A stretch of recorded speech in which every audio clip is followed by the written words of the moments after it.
La chronique bourse, la quotidienne Zone Bourse, Anthony Bondin. Bonjour à toutes et à tous, bienvenue dans ce point de marché Zone Bourse. Nous sommes le jeudi 10 octobre 2024, il s'appelle Des records, encore des records. Il y a deux jobs à éviter aujourd'hui, c'est celui de ministre des Finances français et celui d'investisseur baissier sur les indices américains. Et oui, un peu la routine en somme. Hier, les minutes de la dernière réunion de la Fed n'ont pas apporté beaucoup d'enseignements, elles n'ont en tout cas pas empêché de nouveaux records sur les marchés actions aux États-Unis. Et aujourd'hui, les chiffres de l'inflation américaine de septembre, qui sont attendus cet après-midi, n'ont pas l'air de vraiment faire peur aux investisseurs. Pour ne rien vous cacher, j'avais de grandes ambitions ce matin pour cette chronique en me disant que j'avais pas mal de temps devant moi pour vous concocter quelques pirouettes financiero-humoristiques. Malheureusement, rien ne s'est passé comme prévu. D'abord, la journée a démarré en fanfare, puisqu'en connectant mon téléphone à ma voiture ce matin à 5h, Spotify a lancé Big Bisou de Carlos à un niveau de décibels peu compatible avec mon état comateux du réveil. Et là, je soupçonne quelques sabotages de ma fille, mais je vais aller enquêter. Ensuite, la route vers le bureau a été une tannée à cause des restes de la tempête Kirk, et quand je suis arrivé sur le parking, eh bien, j'ai mal tapé le code de l'alarme, ce qui a probablement réveillé un petit millier de personnes dans le quartier autour de 5h30. Désolé, mesdames, messieurs. Bref, un jour sans. Donc, pas de pirouette aujourd'hui, mais du sérieux, de la finance et des chiffres.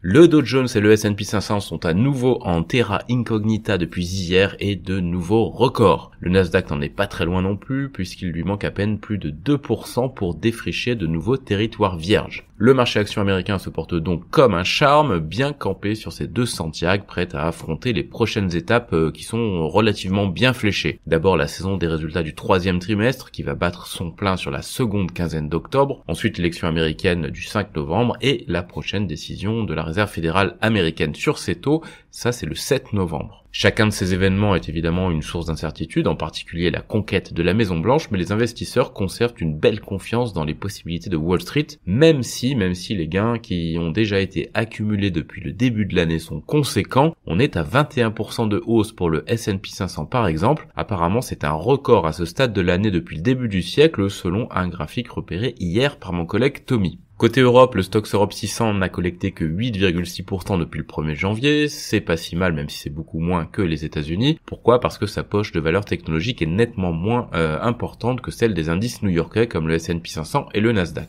Le CAC 40 français, lui, il est clairement à la traîne après des années un peu folles précédemment. Il est repassé en territoire positif hier, mais alors à peine, après un gain de 0,5%. Je crois qu'on est sur une hausse 2024 de 0,22% pour le CAC 40. Bon alors si on réintègre les dividendes, ça fait plutôt 4%, mais ça reste faible par rapport aux autres marchés. Pourquoi le CAC 40 souffre-t-il ? Eh bien parce que sa forte exposition au luxe, donc à la Chine, lui a valu un début d'année compliqué. On notera quand même que le rebond brutal des indices chinois depuis la mi-septembre a certes profité à LVMH et compagnie, mais pas complètement, parce que les investisseurs pensent que l'âge d'or est terminé pour la croissance du secteur du luxe. En attendant l'arrivée des premières salves de résultats d'entreprise, c'est la macro qui va prendre beaucoup de place aujourd'hui. Côté États-Unis donc, l'annonce de l'inflation du mois de septembre est le gros événement du jour. Les investisseurs considèrent que l'évolution des prix a été mise en coupe réglée depuis quelques semaines, alors qu'ils étaient quand même franchement angoissés à la moindre évocation du mot inflation au cours des 3 dernières années. Du coup, l'annonce de 14h30 est à la fois un événement et un non-événement, sauf bien sûr si un gros décalage avec les attentes se produisait.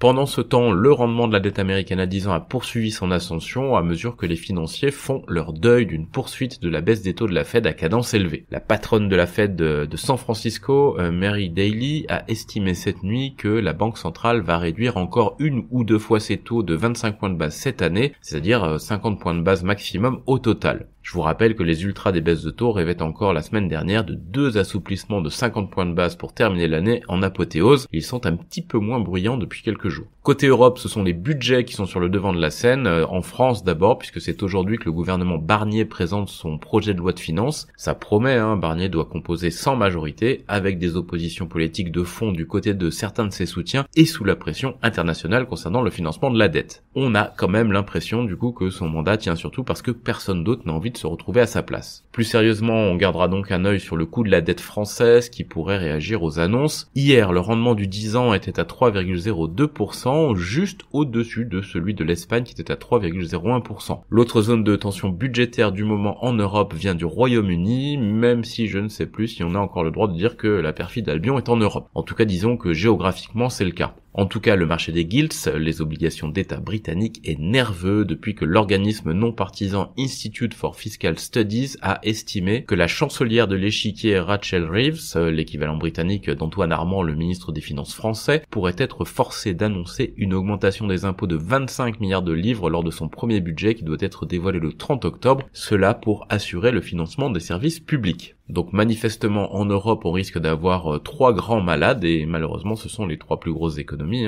l'Allemagne, la France et le Royaume-Uni. Côté Asie-Pacifique ce matin, le marché chinois a décidé de repasser la marche avant avec des gains substantiels du côté de Hong Kong qui gagne 4,2% et de Shanghai en hausse de 2,8%. Les investisseurs réagissent toujours au gré des annonces. Ce matin c'était la spéculation sur le contenu de la conférence de presse fiscale prévue samedi matin par les autorités chinoises et aussi la confirmation d'une mesure permettant aux investisseurs d'investir plus facilement en actions. Du coup, c'est toujours un petit peu n'importe quoi, mais dans le sens de la hausse cette fois. Face à cette volatilité, les autres places paraissent presque ternes, plus 0,3% au Japon et en Inde, plus 0,4% en Australie et plus 0,5% en Corée du Sud à l'heure où j'enregistre ce matin. Les marchés européens, eux, ils sont attendus autour de l'équilibre avec un petit biais haussier. Du côté de l'actu des sociétés, en France, le directeur général de Stellantis, Carlos Tavares, va proposer un remaniement de la direction du constructeur automobile. Airbus a livré 497 appareils sur 9 mois. La famille Arnault, donc propriétaire de LVMH et Red Bull, pourrait prendre des parts dans le Paris FC selon l'équipe. Ça, c'est peut-être pour faire concurrence au Paris Saint-Germain. La Score est entrée en négociation exclusive avec le groupe Albin Michel pour la cession du groupe Human 6. SPI rachète Spefinox. Valneva organise une journée investisseur aujourd'hui à New York. MSC a finalisé l'achat de 42% des parts de Clasquin. Faxiam annonce qu'une étude de phase 2 sponsorisée par l'APHP est en cours de validation et on annonce une liquidation judiciaire pour Enertime. Côté agenda des publis, on a Stif, Voyageurs du Monde, AgriPower, Hydrogen Refueling Solutions ou encore Walix en France. Ailleurs en Europe, GSK annonce des accords d'un montant de 2,2 milliards de dollars pour régler des litiges sur le Zantac aux États-Unis. Deutsche Telekom veut racheter jusqu'à 2 milliards d'euros d'actions en 2025 et les ventes de Givaudan au T3 ont dépassé les attentes des analystes. Par ailleurs, HSBC envisage un plan de réduction des coûts pour économiser jusqu'à 300 millions de dollars par an selon le FT et Avolta a prolongé le contrat à l'aéroport international de Milwaukee.